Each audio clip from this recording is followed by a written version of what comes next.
unë sa kam informacion, që s'ka asnjë dyshim, po besoj, fatkeqësisht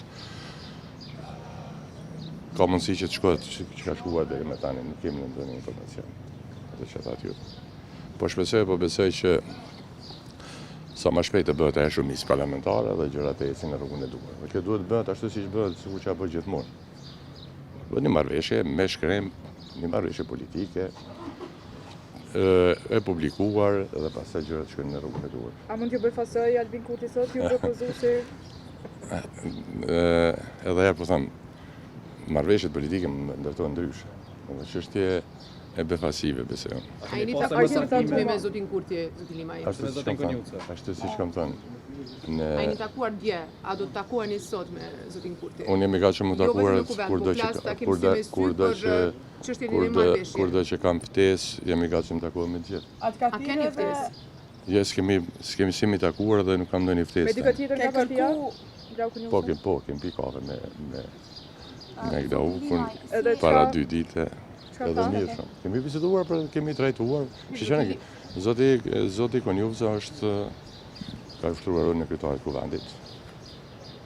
Drejtuesi institucionesh edhe është mëse normale të bashkëbisedojmë për zhvillimet, për shqetësimet, për ato që sa do është Kosova, dhe gjë më normale të bisedojmë, të trajtojmë tema se si më dal nga kjo situatë. Po ishte Konjuvca i deleguari.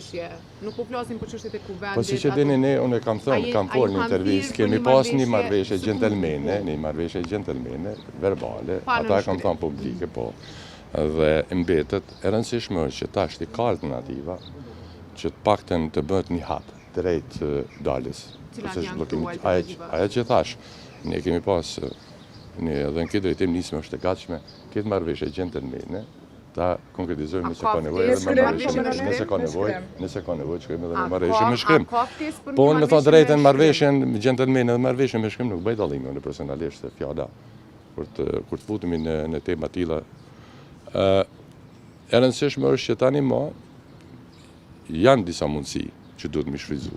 A do të shfryzohen? Nuk e di. A keni biseduar? Është mundësia propozimi juaj. Bisedu me Konjuvcën për marrëveshjen. A kum fol bocët? A keni bisedu me Konjuvcën për marrëveshjen? Edhe ka pi general Digjiku se ka thonë terra. Kemi folur për gjitha temat.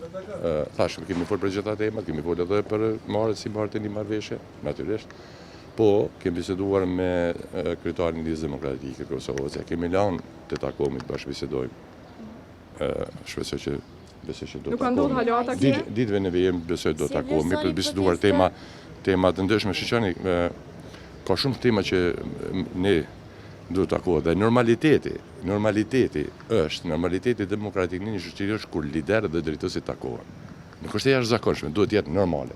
Kjo tregon normalitetin në një shoqëri ku drejtuesit politik janë të përgjithshëm dhe takohen me njëri tjetrin, bashkëbisedojnë, s'është me rëndësi pajtohen. Bashkëbisedojnë për tema të ndryshme, kjo tregon që ka komunikim, bashkëbisedim dhe trajtim të problemeve. Dhe besoj që unë gjithmonë e mbështes këtë frymë. Çfarë qëndrimi a jeni i vendosur mos me votu derisa emri ju i propozohet për kryeparlamentar? Jo, po a ishte Glau Konjuvca i deleguari i Kurtit për këtë takim? Ai morë disa mësime nga ai çush me udhëheq me kuvendin? Jo, se di ha ka qenë. A është pushti kryesor ju për me hyrjen në marrëveshje me zotin Kurti? Pozita e kryeparlamentarit. E kemi thënë, kemi bërë qendrimin besoj.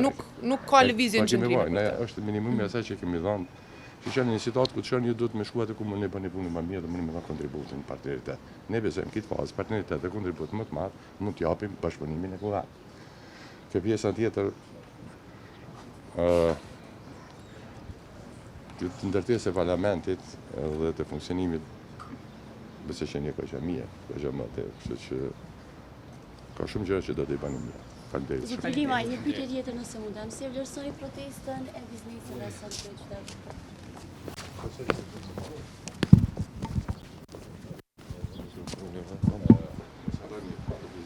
Janë promotori i zhvillimit ekonomik të Kosovës. Duhet me shumë kujdes të trajtohet aty.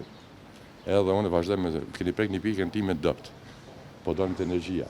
Energjia është siguri, nuk është thjesht ekonomi. Prandaj jam përkushtimi jam edhe pjesa programore ime edhe në paketën ligjore që kam propozuar zotit Kurti është energjia, renovimi, kapacitetet tona energjetike për ta kthyer Kosovën në një superfuqi energjetike, e që kur mos kishme pas probleme me këto çfarë kanë biznesit të Kosovës, as qytetari i Kosovës. çështja energjetike nuk zgjidhet përmes subvencioneve. Ajo duhet të investohet në kapacitetet tona të renovuara. Dhe renovimi i kapacitetet tona energjetike është shpëtim për ekonominë e Kosovës.